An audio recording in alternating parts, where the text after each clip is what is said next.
interfaith dialogue. This has some value, stimulated his rabbinic thesis entitled Toward a Theology of a Jewish-Christian Partnership. He's a sought-after speaker and a sought-after writer. In fact, he has a book available that you might chat with him about.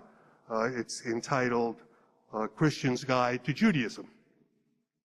It seems maybe has some application. But he's also very much in demand as a speaker.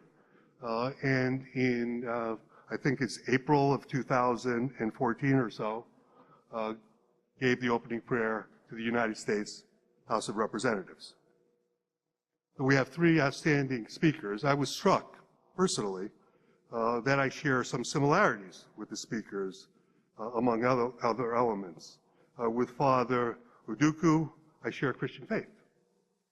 With Dr. Bayoun, I share some similar roots, since my father immigrated to the United States almost 100 years ago from Beirut. And my family lived a long time and worked for the government in Beirut. And I was personally grew up in Queens. And I got my PhD from the University of Illinois, similar to Dr. Lochter's set of locations. But I wouldn't hold any of that against them, you know. Each of the speakers will address a set of questions that Father Manning had sent to them. First, what's your religion's perspective on the care of the earth? What's your religion's perspective about caring for the earth? Secondly, has this perspective changed? Is it consistent? Is it continuous? Is it altered by virtue of the kind of consequences people perceive? What are the key passages in your religion, from your religion's holy writings that focus on the environment and protecting of that environment?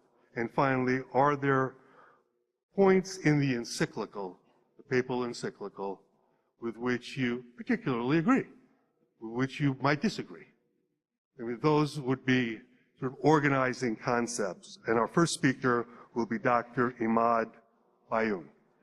Afterward, if you come up, I'm going to just simply say that there will be some follow-up questions afterward, and we're delighted to have three outstanding individuals in terms of the depth of their knowledge.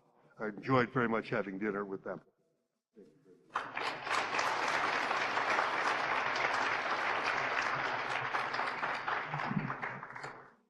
In the name of God, the most gracious and most merciful, I greet you all with the greeting of Islam, and the greeting of Islam is peace. So peace be upon you. Assalamu alaikum wa rahmatullah.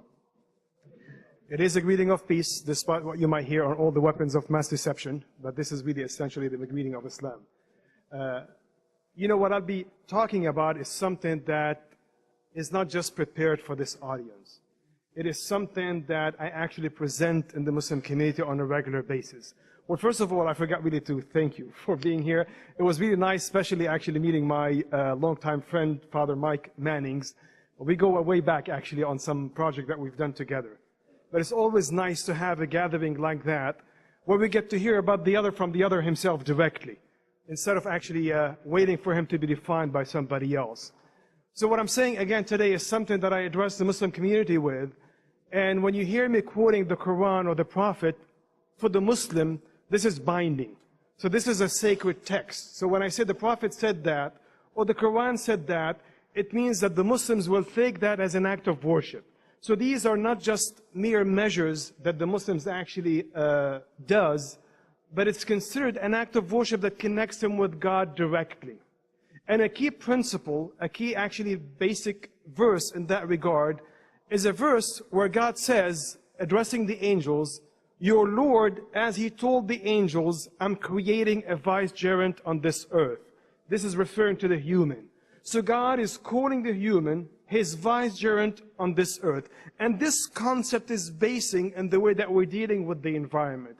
When you are a vicegerent, it means several things. One of them is that it doesn't belong to you. The earth does not belong to you. You are only entrusted with that temporarily, for a short period of time. It is not meant to be yours. You're representing somebody else in this world. And as such, you'll be leaving.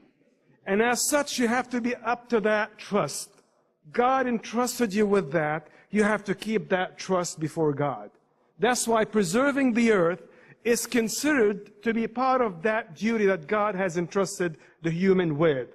And the concept of being the vicegerent of God on this earth applies to every human being. This is not limited to a political leadership or to a social leadership, but this applies to every human being in whatever domain he's working with.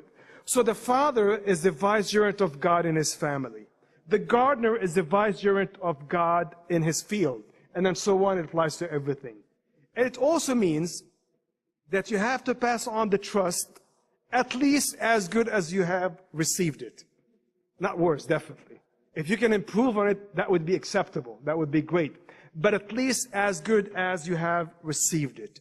But this teaching is not just like that left at the general term. But again, it is giving a principle, and some specific teachings actually are included in that. So you'll find some of the Prophet's teachings as well as the Quranic teachings that reflect this value in a practical basis. So you find, for example, the Prophet prohibiting his companions from destroying plants even and trees, even in times of war. And when dealing with the resources of the environment, Governor Brown should be happy, to be frugal in the use specifically of water. So he said, do not waste water, even if you are on a bank of a flowing river, even if the water bill is already paid for. Do not waste the use of water. And again, this is regarded as an Islamic principle where the Muslims consider themselves worshiping God through doing this. And there was an instance actually where the Prophet was about to do his ablutions, which is like the ritual washing before the prayer. So he fetched some water out of the river, and then off the water. He didn't wash over the water, off the water. He washed his hands, his arms, his feet, and there was a little bit of water left. So he put it back in the river. And his companion said, well, what difference does it make? That's the way we think. Well, come on, what difference would I make? And the Prophet said, it may reach some people that will benefit from it. And this is really a key principle, that even though I cannot change the whole aquifer, the whole everything, hydrological cycle, whatever it is, but I can change what I can do myself. For this little bit of water, it makes a difference. That's why in Islam there's an important concept, principle, also in the Quran. It says, you're only accountable for your own actions. This is what I can control. I cannot control everybody else. I can control my own actions. And that's what I will do. So the call, again, is to economize the use of water, but even to connect, even with the animals. The Prophet prohibited his companions from even cussing at the animals. And he said, and this is interesting, that there was a woman that was taken to hellfire because of what she did to a cat. She imprisoned the cat, starving it to death, and the Prophet said, because of that, she will be in hellfire. And he told us of a dog, a woman, a prostitute, she was a prostitute, but she was forgiven all of her sins because she gave water to a thirsty dog. So there's this close connection with every element in the environment. And a key statement in here is what the Quran says, everything in this world glorifies God. وَإِن مِّن شَيْءٍ إِلَّا يُسَبِّحُ بِحَمْدِهِ. Did I say it correctly? He's the reference, the reciter.